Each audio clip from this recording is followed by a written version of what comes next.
Hey everyone, let's talk about a movie called U.S. Marshals. Okay, this is a movie from 1998.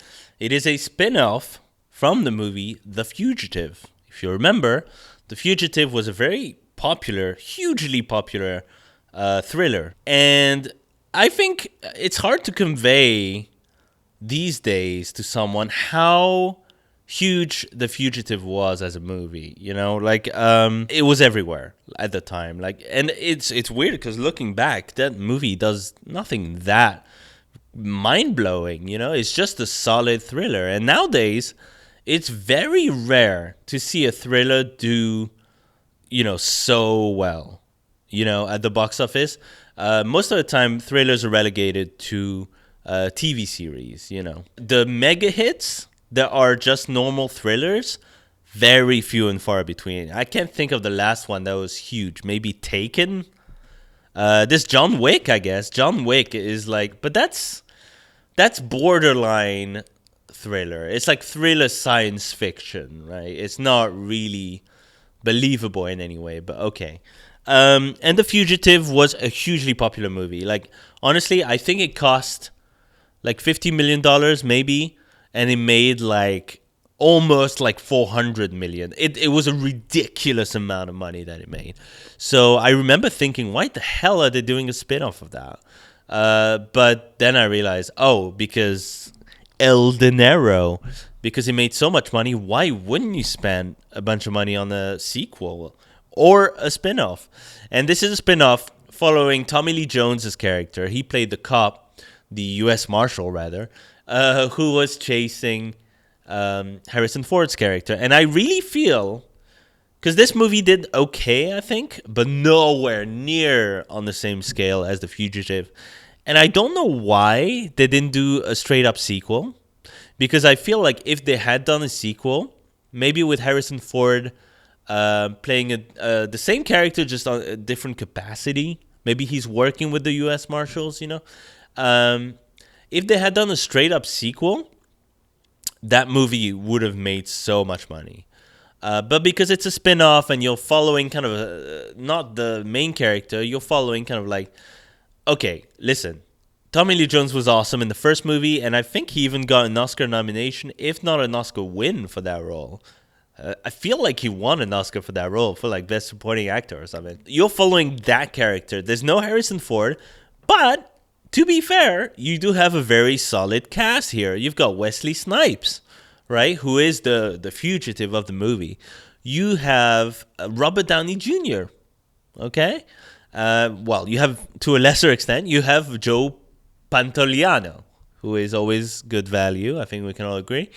And, remember, Robert Downey Jr., late 90s, not as huge as Robert Downey Jr., mid 2000s. All right. Not the same scale at all. So already you're kind of banking on the charisma of not Harrison Ford, but Tommy Lee Jones to kind of drive this whole movie. Right.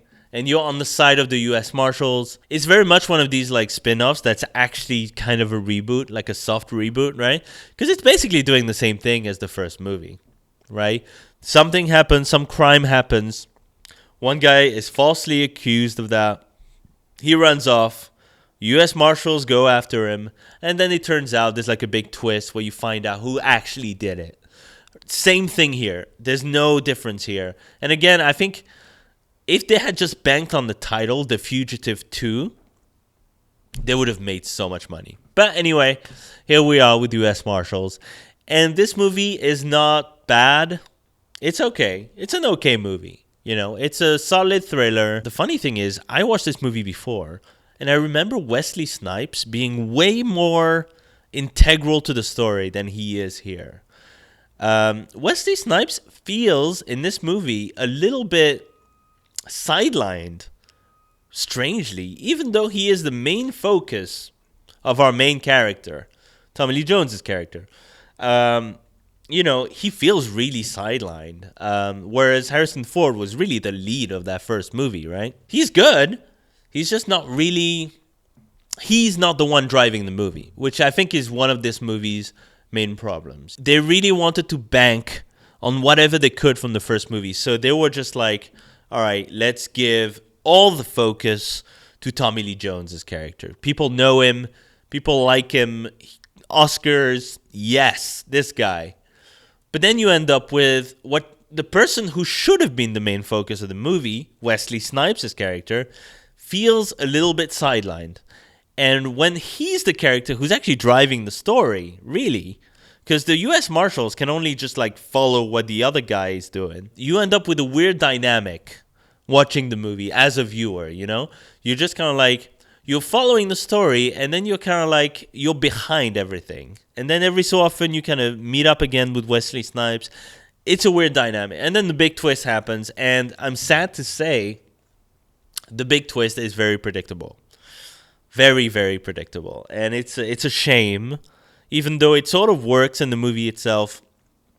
It's a shame that it is as predictable as it is, because if you're going to do it this way, if you're going to focus on the U.S. Marshals, you want to have kind of a detective whodunit movie kind of thing going on, right? Because the initial crime that they show you happens very fast.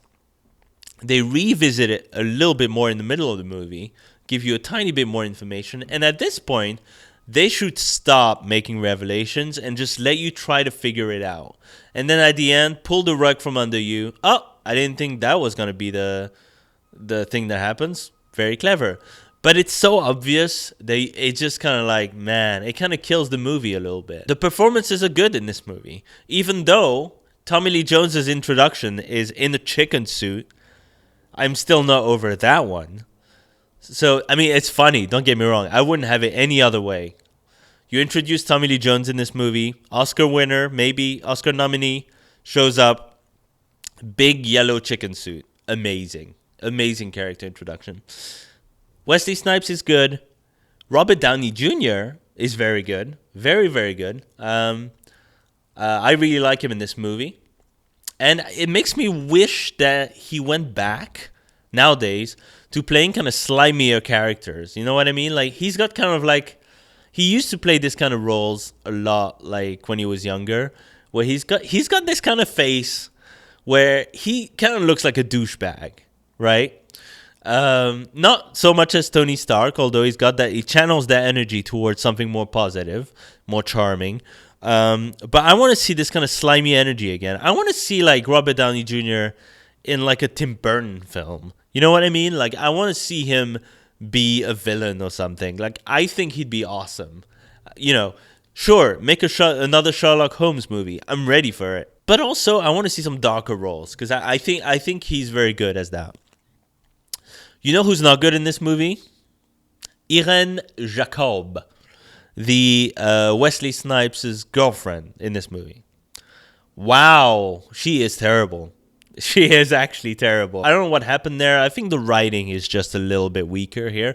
And this is one of those things where, like, they're banking on The Fugitive being a massive hit. They made this movie, but they don't have the same people making this movie. You don't have Harrison Ford in there. You don't have the same writer. You don't have the same director. So you're kind of in the no man's land. And it sort of feels like The Fugitive. You're still getting the Tommy Lee Jones thing. It's like, all right, I want 15 people blocking the exits of this city. I want you guys on the train waiting for him to pass by. You guys, get on the trees. You know, you still get this kind of experience. You still have a dude running around being chased by U.S. Marshals. But really, at the end of the day, you're not getting the same quality here. You know, this really feels like... And the difference in box office, you know, is very telling of this.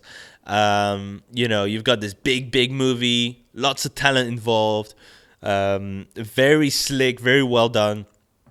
And then you've got this movie, which is like several steps below.